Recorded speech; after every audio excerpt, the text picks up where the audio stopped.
കൂട്ടുകാരെ, എല്ലാ കുഞ്ഞുമക്കൾക്കും ആദ്യം തന്നെ ഹാപ്പി ക്രിസ്മസ്. അപ്പോൾ നമ്മൾ ആദ്യം തന്നെ ആരാണ് സാന്റാക്ലോസ് അല്ലേ?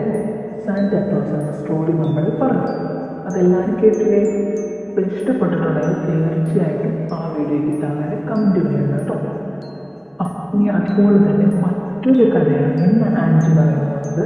എന്താണെന്ന് വെച്ചാൽ, സാന്റാക്ലോസിനെ പോലെ തന്നെ ക്രിസ്മസ് ദിനത്തിൽ ഏറ്റവും കൂടുതൽ ഇമ്പോർട്ടൻ്റ് ഉള്ള മറ്റൊരു കാര്യമാണ് ഇത് ക്രിസ്മസ് ട്രീ അല്ലേ? അപ്പോൾ ആ ക്രിസ്മസ് ട്രീയുടെ ചരിത്രത്തെക്കുറിച്ച് നമുക്കൊന്ന് അറിഞ്ഞാലോ. പിന്നെ അതുപോലെ തന്നെ ഒരു കാര്യം പറയാം, ആൻറ്റി ഇത് പലയിടത്തുമായി വായിച്ച് കേട്ട അറിവാണ്. ഇതിലെന്തെങ്കിലും തെറ്റുകുറ്റങ്ങൾ കുഞ്ഞുമക്കൾക്ക് വലിയവർ കേൾക്കുന്നുണ്ടെങ്കിൽ തീർച്ചയായിട്ടും ആ തെറ്റുകൾ തിരുത്തി അതിലേതാണ് കറക്റ്റ് എന്ന് നിങ്ങൾക്കറിയാമെങ്കിൽ തീർച്ചയായിട്ടും നമ്മുടെ വീഡിയോയുടെ താഴെയായിട്ട് ജസ്റ്റ് ഒന്ന് കമൻറ്റ് ചെയ്യും. അപ്പോൾ ഈ വീഡിയോ കാണുന്നവർക്കാണെങ്കിലും അല്ലെങ്കിൽ ഞാൻ തന്നെയാണെങ്കിൽ അതെടുത്ത് ജസ്റ്റ് ഞാൻ പറഞ്ഞ തെറ്റാണെങ്കിൽ നിങ്ങൾ തന്ന കമൻറ്റിൽ ഇത് ആഡ് ചെയ്തിട്ട് ഞാൻ പിന്നെയും ഇത് അപ്ലോഡ് ചെയ്യുന്നതായിരിക്കും.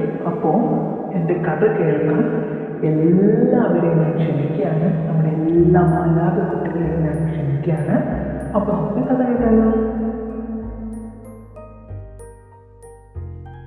ക്രിസ്മസ് ട്രീയുടെ കഥ.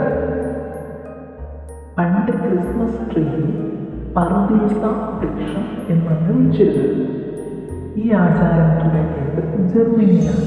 ആദാമും ഹവ്വയും പാപം ചെയ്ത ഏദൻ തോട്ടത്തിലെ പറുദീസ വൃക്ഷത്തെ അനുസ്മരിച്ചുകൊണ്ടാണ് ജർമ്മനിക്കാർ ഈ മരം അലങ്കരിച്ചിരുന്നത്.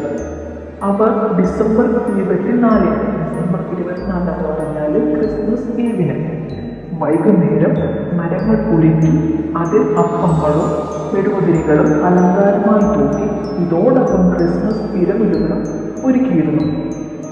16-ാം നൂറ്റാണ്ടോടെ ഈ പറുദീസ വൃക്ഷവും ക്രിസ്മസ് പിരമിഡും ചേർന്നാണ് ഇന്നത്തെ ക്രിസ്മസ് ട്രീയായി മാറിയത്.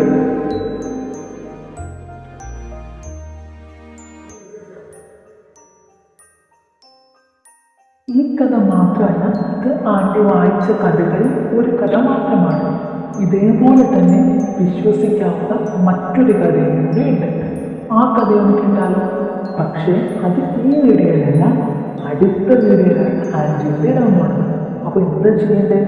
ആ വീഡിയോ കേൾക്കേണ്ടവർ ഈ വീഡിയോ കേട്ടിരിക്കുമ്പോൾ തന്നെ താഴെ കാണുന്ന ചുവന്ന ബട്ടണിലെ സബ്സ്ക്രൈബ് ഞെക്കി ബെൽ ബട്ടൺ ഓൺ ചെയ്താൽ മാത്രം അടുത്ത